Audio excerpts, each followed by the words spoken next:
നമ്മൾ എഴുതി വെച്ചിരിക്കുന്ന ഒരു കഥയാണത്. ഇതിനകത്ത് 100 രൂപ കൊടുക്കാമെന്ന്. അത് നമ്മൾ ഉണ്ടാക്കിയ ഒരു സാധനം.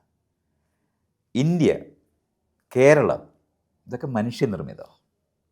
കാക്കയ്ക്കും പൂച്ചയ്ക്കും ഒന്നും ഉള്ളത് കോമൺ അല്ല. ഇത്രയാണ് നമ്മൾ അറിയേണ്ടത്.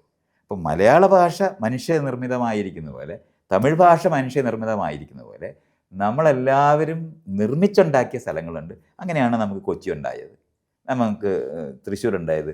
ഇവിടെ എവിടെയെങ്കിലും നമുക്കിത് കണ്ടെത്താൻ പറ്റത്തില്ല. നോക്കി നടന്നാൽ എഴുതി വെക്കണം, മനുഷ്യൻ എഴുതി വെക്കണം. മനുഷ്യനിർമ്മിതമായ ഒരു ലോകത്തും കൂടാണ് നമ്മൾ ജീവിക്കുന്നത്. അത്രയും നമ്മൾ അറിഞ്ഞാൽ മതി. അല്ലാതെ അതുള്ളതല്ല, നമ്മൾ സങ്കല്പിച്ചുണ്ടാക്കിയതാണ്. അപ്പോൾ ഈ മനുഷ്യർ എല്ലാ സ്ഥലത്തും ഉണ്ടാക്കിയ ദൈവങ്ങളൊക്കെ ഉണ്ടെന്നൊക്കെ നമുക്കറിയാം. ഇന്ന് നമ്മൾ ശാസ്ത്രം പഠിക്കുന്ന സമയത്ത് ലോകം രൂപപ്പെട്ടു വന്നത് എങ്ങനെയാണെന്ന് പഠിപ്പിക്കുന്നതാണ് പരിണാമം. ആ പരിണാമം പഠിപ്പിക്കുന്ന സ്ഥലത്ത് തടസ്സമായിട്ട് ഇന്ന് വന്നിരിക്കുന്നത് ലോകം ഉണ്ടാക്കിയതാണെന്ന് പഠിപ്പിക്കുന്നത് വഴിയാണ്. ഉള്ളതിൻ്റെ മാറ്റത്തിനെ പറ്റിയാണ് നമ്മൾ സംസാരിച്ചുകൊണ്ടിരിക്കുന്നത്. ഇത് പഠിപ്പിക്കണമെന്നുണ്ടെങ്കിൽ ഇങ്ങനത്തെ ഒരു നിയമം ഉണ്ടാക്കിയേ പറ്റൂ. അത് പ്രാഥമികമായ വലിയ ഇൻസ്റ്റിറ്റ്യൂഷനിലെല്ലാം ലോകം മുഴുവനും കൂടെ ഉള്ളത് കൊണ്ട് അടിയന്തരമായി നമ്മളിത് മുഴുവനും കൂടെ എടുത്ത് മാറ്റുന്നതിനെ പറ്റിയുള്ള ചർച്ചയല്ല അത്.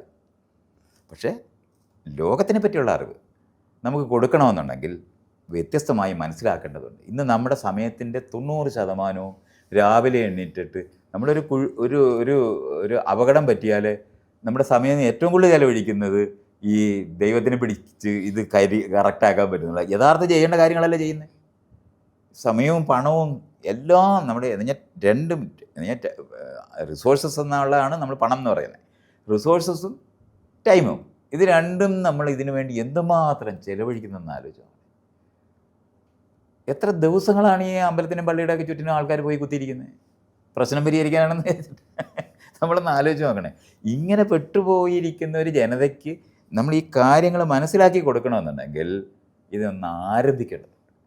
അത് ആരംഭിക്കേണ്ടെന്ന് തീരുമാനിക്കുന്ന യുക്തി നിലനിൽക്കുന്ന അവസ്ഥ ഉപയോഗിക്കാൻ പറ്റും എന്ന് തിരിച്ചറിഞ്ഞിരിക്കുന്ന രാഷ്ട്രീയ പാർട്ടികളുടെ ലോകമായതുകൊണ്ട്. ഇപ്പം സ്വാതന്ത്ര്യം കിട്ടിയ സമയത്ത് ഭരണഘടന അല്ലെങ്കിൽ ഉണ്ടാകത്തേ ഇല്ല. കാരണം നിലനിൽക്കുന്നത് സംരക്ഷിക്കണമെന്ന് ആലോചിച്ച് കഴിഞ്ഞാൽ in the name of the load എന്ന് പറഞ്ഞിട്ടുള്ള ഭരണഘടന ഉണ്ടായത്. ഇന്ന് നമുക്കുണ്ടായ ഭരണഘടന വി ദ പീപ്പിൾ എന്നാണ്. അപ്പം നമ്മളാണ് ഈ ലോകത്തിനെ മാറ്റുന്നതെന്ന് പറയുന്ന വാക്കാണ്. അല്ലെങ്കിൽ ദൈവത്തിനെ ആശ്രയിക്കുന്നത് ആദ്യം ഇതാണ്. പഴയ കാലത്തെ അമേരിക്കൻ കോൺസ്റ്റിറ്റ്യൂഷൻ അങ്ങനെ ആരംഭിക്കുന്നത് in the name of load. ഏതാ ലോഡ്? അത് കാരണം കൊണ്ട് അവിടുത്തെ പ്രസിഡന്റ് ഇപ്പോഴും ഈ രാജാവിനെ പോലെ പെരുമാറുന്നിടത്ത് നിൽക്കുന്നത്. ഇതാണ് മോഡൽ.